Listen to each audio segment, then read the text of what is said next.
Hey, good afternoon, everyone. This is Rob. Welcome to the Market Intelligence Report. Coach Update. I hope you're having a great day. Hope it was a good trading week for you. Markets just closed up. We just wrapped it up now. You can see on my chart that it shows 1,600 for the S&P 500. So I want to go ahead and jump in, take a quick look-see at what's going on, and see what we're looking like for next week. So we had a move to the downside this week of about, this day, Friday, of about 55 points to the downside. So that's a big close down. And our first foray of closing below the 8 in the last month and a half or so, since we have become, the 8's become the highest moving average, we have not had a close below the 8. Does that mean that this is it and the market's going down?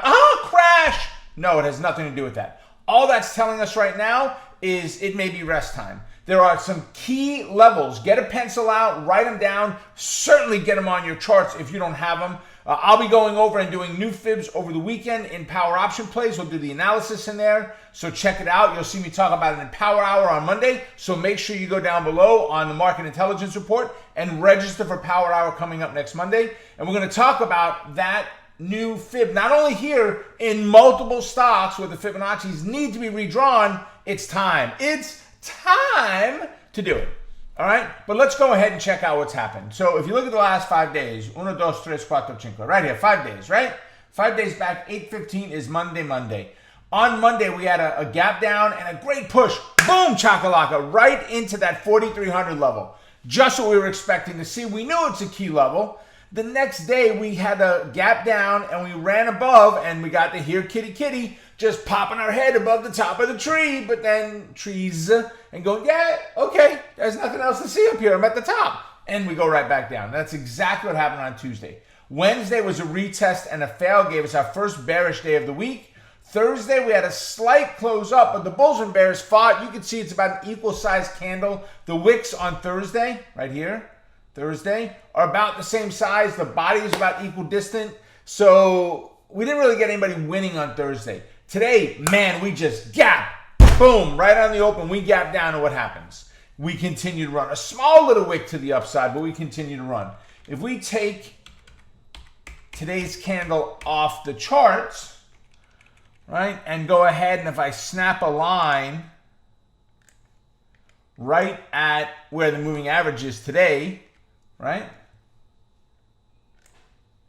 I'll pull that out. So if we look at that intraday, we're looking at 42.4821. All right, so let's see what we can do.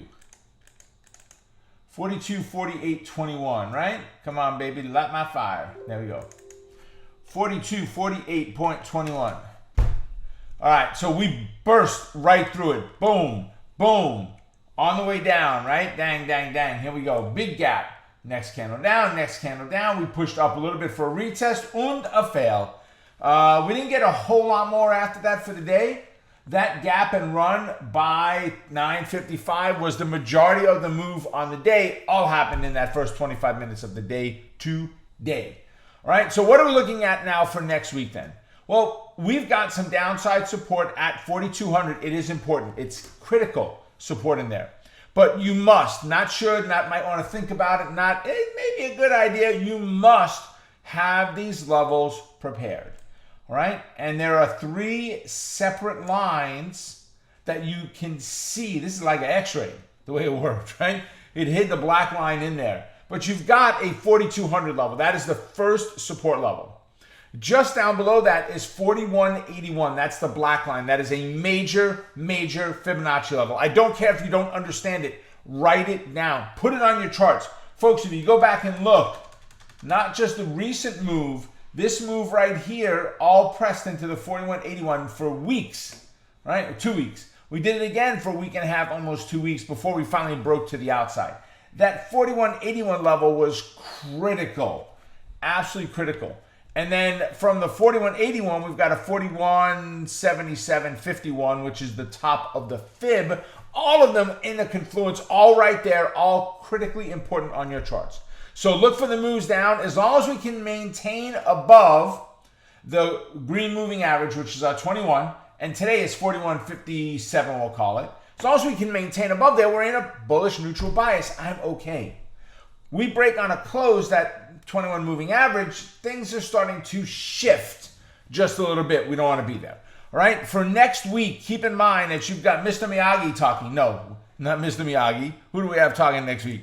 You have Powell talking next week, right? On Friday at 10 a.m., Fed Chair Powell speaks, right? Friday right here, August 26th. So keep that in mind. You got some other things out, the GDP, which is going to be important. PMI I don't really care so much about. But that GDP and Powell speaking are going to be very important reports for us in the overall market. All right, there you have it, ladies and gentlemen. Have a great rest of your day. Have a great weekend, and good luck trading next week. Take care. See you soon. Bye for now. Folks, thanks for watching. I hope you enjoyed the training. Now, if you did, be sure to give us a thumbs up and go ahead and hit the subscribe button right over here and hit the bell to keep up with all the latest trading content. And oh, did you know that we have a podcast? Supercharge your trading education with the Stock Market Millionaire, which you can find in the description down below. And while you're there, you can also find other amazing free trading resources that I put together just for you.